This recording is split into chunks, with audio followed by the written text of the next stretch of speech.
যারা বাংলাদেশ ফুটবলের একটু খোঁজখবর রাখেন তারা খুব ভালো করে জানেন রেনান সুলিভান, ডেকলান সুলিভান এবং তাদের বড় ভাই কাভান সুলিভান এবং কুইন সুলিভান। রেনান এবং ডেকলান হচ্ছে যমজ ভাই। তো এই চারজন সুলিভান ব্রাদার্স বাংলাদেশের হয়ে খেলার সুযোগ আছে এখনো।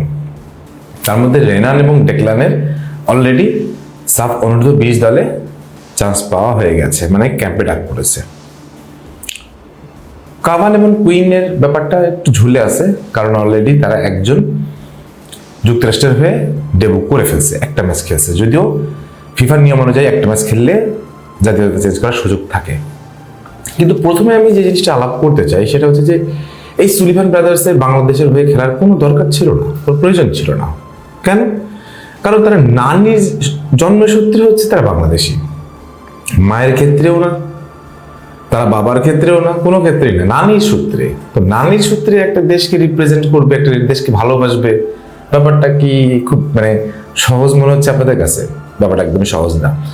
দেখবেন তাদেরকে নিয়ে কথা বলার শুরু থেকেই তারা বাংলাদেশের ক্রিকেটের জার্সি পরে তারা হচ্ছে ফটোশুট করতো। তার মানে বাংলাদেশের প্রতি তাদের একটা নিবিড় একটা টান ছিল, এবং তার নানির ভাষ্যের মধ্যে তারা সবসময় বাংলাদেশের প্রতি আগ্রহী ছিল, খেলতে না, বাংলাদেশ নিয়ে। সো ওই জায়গা থেকে বাংলাদেশের প্রতি তাদের আগ্রহটা আসছে। কাভান এবং কুইনের ব্যাপারে এখনো আমরা নিশ্চিত বলতে পারছি না, তারাও হয়তো একদিন আমাদের বাংলাদেশের জার্সিতে দেখতে পারি, যদি তারা ইচ্ছা পোষণ করে এবং জাতীয় দলে আমেরিকান জাতীয় দলে তাদের ওই সুযোগটা না ঘটে। ওয়েল, এখন যদি রেনান এবং ডেকলানের অনূর্ধ্ব-20 দলে চান্স পাওয়া নিয়ে একটু কথা বলতে চাই, সেটা হচ্ছে যে রেনান খেলে হচ্ছে ফরওয়ার্ডে এবং উইংয়ে, কখনো কখনো ফার্স্ট নাইনেও খেলতে পারে, এবং সে খুবই দুর্দান্ত একজন উইঙ্গার। আর ডেকলানের কথা যদি বলি, সে পিওর একজন স্টপার ব্যাক, যাকে বলে সিবিতে খেলতে পারে, আরবিতে খেলতে পারে, সব জায়গায় সে খেলতে পারে, এবং তারা দুইজনই খুব ভার্সেটাইল প্লেয়ার। তো রেনানের ক্ষেত্রে যেটা হয়, সে হচ্ছে যে গেম ইন্টেন্সিটি ভালো, গেম টেম্পো কন্ট্রোল করতে পারে, এবং ইনসাইড কাট করে ফরওয়ার্ড লাইনে ঢুকে যেতে পারে যখন তখন, এবং সে খুব দ্রুত ডিসিশন নেয়, এটা তার সবচেয়ে বড় গুণ। ডেকলানের ক্ষেত্রে হচ্ছে কি, সে একদম যেহেতু তারা ফিলাডেলফিয়া ইউনিয়ন একাডেমিতে বড় হয়েছে, তো তারা ওই ট্রেনিংগুলো ভালো জানে, গেমিং সেন্স ভালো জানে, তারা খুব ভালো করে জানতে যে কি কি করতে হবে, কি কি করতে না হবে, এবং তাদের যেগুলো ভিডিও ফুটেজ দেখা যায় তাদের বোঝা যায় তাদের এই বয়সে তাদের গেমিং সেন্স অনেক ভালো। তো আচ্ছা, অনূর্ধ্ব-20 দলে তারা অলরেডি ঢাকায় চলে আসার কথা, আসতেছে আজকে, তো চলে আসলো। ওদিকে সুশ্রুত মণ্ডল অসুস্থতার জন্য, কারণ এমআরআই করানো হয়েছে, তার পায়ে সমস্যা, সে আর আসতে পারতেছে না। তো এই দুজন চলে আসলো, আসার পরে খেললো, খেলার পরে হারলাম বা জিতলাম, চলে গেল। তারপর বাপু কি করবে? তারপর বাপু আবার কোনো একটা অনুষ্ঠানে বা কোনো একটা খেলাতে তাদের ডাক দিবে, বাপু শুধু এটাই করবে? রেনান এবং ডেকলানের জন্য কি তাদের কোনো কাজ থাকবে, তাদের কোনো রুটিন থাকবে, তাদের কোনো প্ল্যান থাকবে, তাদের কোনো স্পেশাল কোনো অকেশন ক্রিয়েট করবে তারা?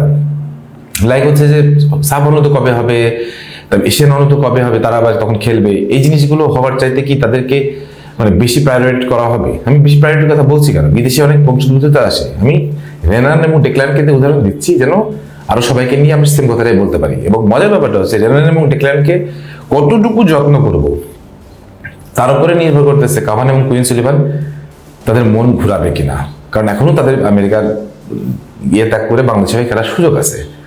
সো যখন এই পরিস্থিতি দাঁড়াচ্ছে, রেনান এবং ডেকলানকে আমরা কতটুকু যত্ন করতে পারবো, বাফুফে কতটুকু যত্ন করতে পারবে, সেই জিনিসটা সবচেয়ে বড় এখন হয়ে দাঁড়াচ্ছে। কারণ তাদের খেলার মান নিয়ে কোনো প্রশ্ন নেই, তাদের দলে জায়গা পাওয়ার প্রশ্ন নেই, প্রশ্নটা হচ্ছে তাদের যত্ন করতে পারবো কিনা, তারা সেই যত্নে খুশি থাকবে কিনা, এবং বাংলাদেশের হয়ে সেই জিনিসটা তারা করতে চাইবে কিনা। যদি করতে না চাই, সেক্ষেত্রে আপনি আলটিমেটলি শুধু বিদেশি বংশোদ্ভূত খেলোয়াড়কে ধরে নিয়ে আসবো আর আমাদের ভুলে হারাবো। বাপু দেখেন এসব জায়গায় প্রচুর ভুল করে, তাদের কোনো পেশাদারিত্ব নাই, কোনো নিয়ম শৃঙ্খলা নাই, কোনো কিছু নিয়ে একটা গভীর চিন্তা নাই। আর সবচেয়ে বড় ব্যাপার যেটা, তাদের কোচিং যিনি পাবেন মার্ক কক্স, এই মার্ক কক্স আসাতে আমি একটু আশাবাদী হচ্ছি যে তাদের গেম টাইম, গেম সেন্স এগুলো হয়তো নিয়ে কাজ হবে।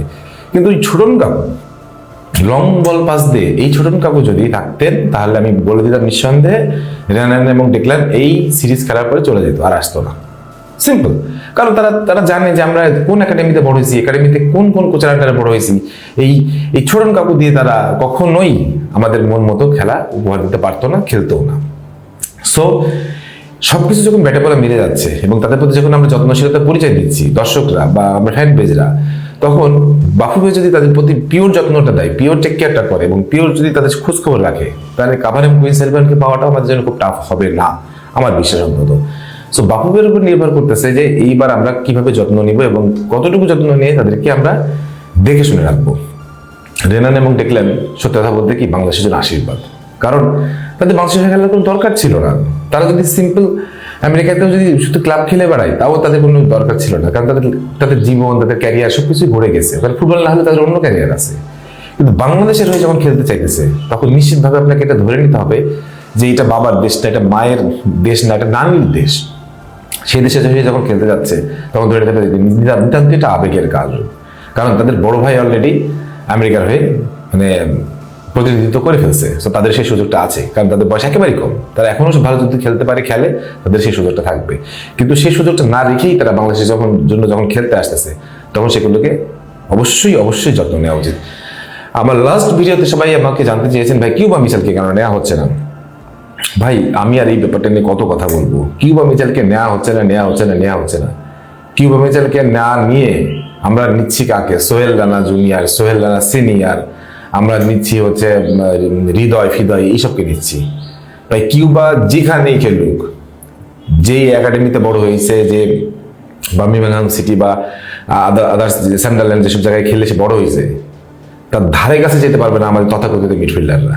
সো এই কিউবাকে না নেওয়াটা যে কত বড় অন্যায় হয়েছে, এবং কিউবাকে নিয়ে হয়তো বলতে পারবে কিউবা এখন পরিপক্ক না বা কিউবা এখন ফিট না। তারপর আমি একটা জিনিস বলতে চাই, একজন আনফিট কিউবা 10 জন সোহেল রানার সমান। এই ব্যাপারটা বাফু ভাই কি একটু ভেবে দেখবে না বা দেখে না? এই ব্যাপারে যদি না দেখে, বাফু ভাই সত্যি একদিন খুব বড় বিপদে পড়বে, খুব বড় আন্দোলনের শিকার হবে, যেদিন বাফু ভাইয়ের পালানোর পথ থাকবে না। ফুটবল এখন আমাদের আবেগের জায়গা, এই জায়গা নিয়ে দরকার খেলবেন না, এটাই আমাদের প্রত্যাশা। যাক, রেনান এবং ডেকল্যান কেমন করতে পারে, কেমন করা উচিত, বাফু ভাই তাদের প্রতি কেমন মানে যত্নশীল হওয়া উচিত, সে ব্যাপারে আপনাদের কোনো মতামত থাকলে সেটা অবশ্যই কমেন্ট সেকশনে জানিয়ে দেন। সবাই ভালো থাকেন, সুস্থ থাকেন। রমজানের শুভেচ্ছা থাকলো সবাইকে। আল্লাহ হাফিজ।